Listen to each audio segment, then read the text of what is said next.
Why should a police officer be vetted? What is the importance of the police vetting process and how is it done? Join the Commissioner Murshid Mohammed for details on what you need to know as you seek to participate in the process. Why are you undertaking the vetting process, Mr. Commissioner? It is a requirement of the law that all police officers must undergo vetting for them to be able to continue serving in the revamped National Police Service. Its real objective is to build public confidence and trust in the National Police Service.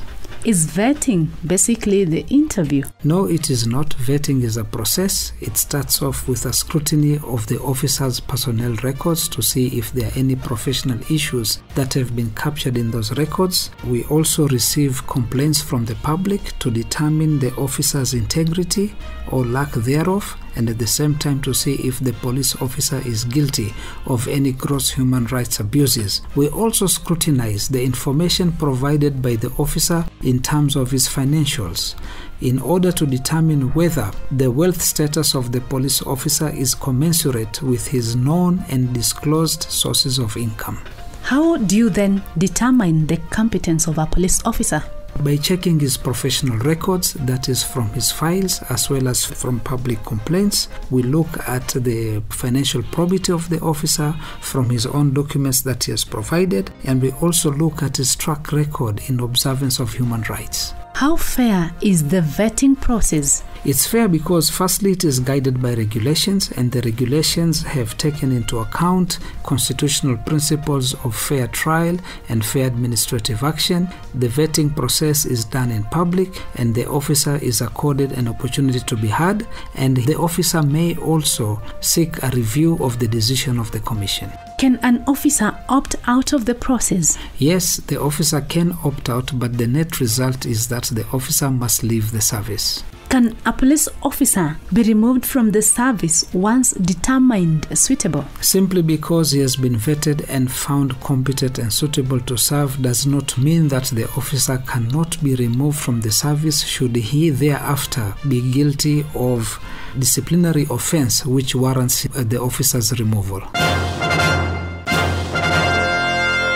What is your reaction as an officer who has undergone vetting process? We spoke to Jonas Kavoi, AIG Commandant Security of Government of Kenya Buildings Unit. Before I went for the interview, there were some informations which were not clear, which were saying that there will be tough questions, you might lose your job. But immediately when I went to the panel, things were different than what people were saying, those who were just talking outside. And Mr. Kavoi, do you think the vetting process will improve the police service? Precisely it will, because when you know your duties, and because this is an exercise which is required by the Constitution. In the vetting process, you are talking about your requirements or what you have. It's also important because an officer has to know that you are supposed to be an image to the public, and whatever you are doing, the public is seeing you. Thank you very much, Mr. Kavoi. Yes. Well, I've been speaking to Jonas Kavoi, AIG Commandant Security of Government of Kenya Buildings Unit, who's been sharing his experience as far as the police vetting process is concerned through the telephone interview. More on the police vetting process, visit the National Police Service Commission, Npsc website, and also the Police Reforms Work Group. Log on to www.npsc.go.ke.